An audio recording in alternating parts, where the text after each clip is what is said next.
Black Friday Deal, or The Story of the Silent Store by the talented Mr. Ripley.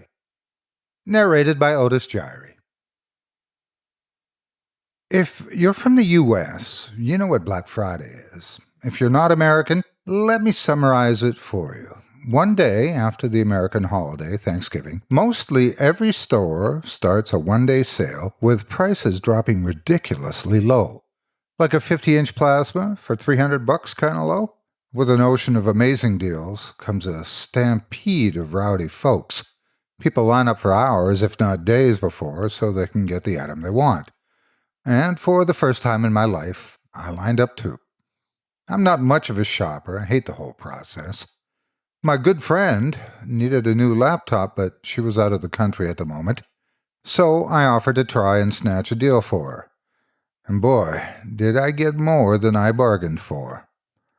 I was about the 15th person in line. Rumor had it that Best Buy was opening the store at 3 a.m. I stood there for a good 4 hours before I heard noise up front, meaning they were about to open. Go time. As I started pushing forward, my cell phone rang. My mom, it's 3 a.m. Something's wrong. I picked up, and all I heard was, "Your aunt." I couldn't really understand her, so I decided to sacrifice my spot in this line of madness and move to a quieter location so I could talk to my mother. Family is more important than a good deal. The call was concerning my aunt.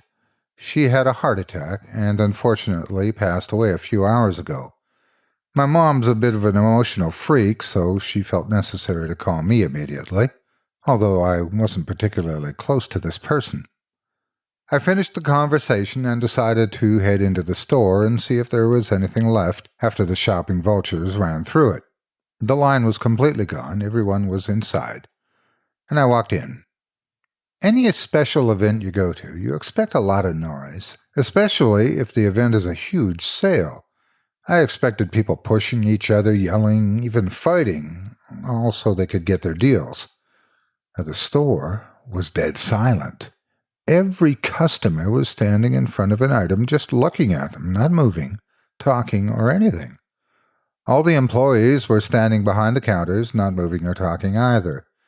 It was strange. I stood there for a moment, wondering if this was some kind of candid camera prank. But eventually I said to myself, "Oh well," and proceeded to look for a laptop. Still, not a single sound. I found the one I wanted, and at a really, really good price at that.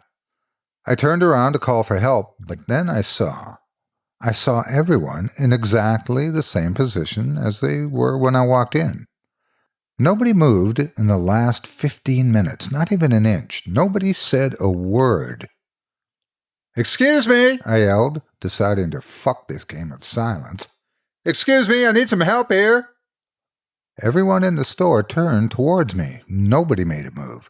Just turned their eyes at me. Holy shit. "Yes, how may I help you?" I jumped, startled, because the voice came from behind my back. It was one of the Best Buy employees. She was about 5'5", decently attractive, with noticeably blue eyes that gave away a hint of sadness. Yes, I'd like to buy this one, please." "Sure," she said, and walked to the back. Even at this point, not a single person other than the blue-eyed girl moved. She brought the box back, we did the whole checkout thing, and she picked up a foot-long receipt, American business, from the register. She took a pen and started explaining all the charges on the receipt. I wasn't too excited about that, so I paid no attention. I just wanted to get the hell out of the graveyard store I was in. As I was walking out, I bumped into a store manager standing by the door. I apologized, but he didn't react at all. I took my stuff and fast-paced out of the place. I got into my car, started it, mumbled something along the lines of, "That was weird," and drove away. My car was low on gas, so I decided to stop at a gas station. As I was pumping fuel into my car, I noticed the receipt sticking out of my jacket pocket. For some reason, I decided to look at it. Hewlett-Packard notebook, $499.99. Warranty maintenance, $199.99. Sales tax, 6%, $42. Sounds like I got a good deal. Then I saw what she underlined with her pen when she was explaining charges. HELPME. Help me. Well, fuck. Night was strange as it is, but this just made it scarier. What was going on here? Did the girl really need help? Was she in danger? From who? Or were they just fucking with me? I wanted to peace out, but curiosity got the best of me and I decided to go back. I parked my car. There was no line. As I was approaching the store, I could hear it. Noise. Normality. I walked in and there it was, your regular store with great sales going on. Noise, yelling, arguing, the whole 9 yards. I thought that maybe my experience was just some sort of prank some TV station pulled on me. As I was walking out, the blue-eyed girl walked by me and said, "Have a good day, sir, and thank you for shopping with us." I stopped, turned around, looked at her, and said, "Is everything okay?" For the briefest of moments, she had a strange stare in her eyes, and then it disappeared, and she replied with a generic, "Everything's great, sir. Have a good night," and walked away. I got home and decided that the whole experience wasn't worth talking about. It was either a prank or I was going crazy, but either way, I needed some sleep. I went to bed and woke up quite late that day. I decided to go to a restaurant with my brother. We went to a local steakhouse. We sat down, got our drinks, all the good stuff. Something seemed off, though. These people around me looked familiar. These were the people from the store. All of them. I see it now. Lady in a red coat, old, overweight man, tall black guy.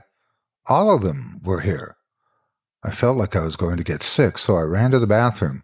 I started splashing cold water on my face when someone walked in and started washing their hands next to me.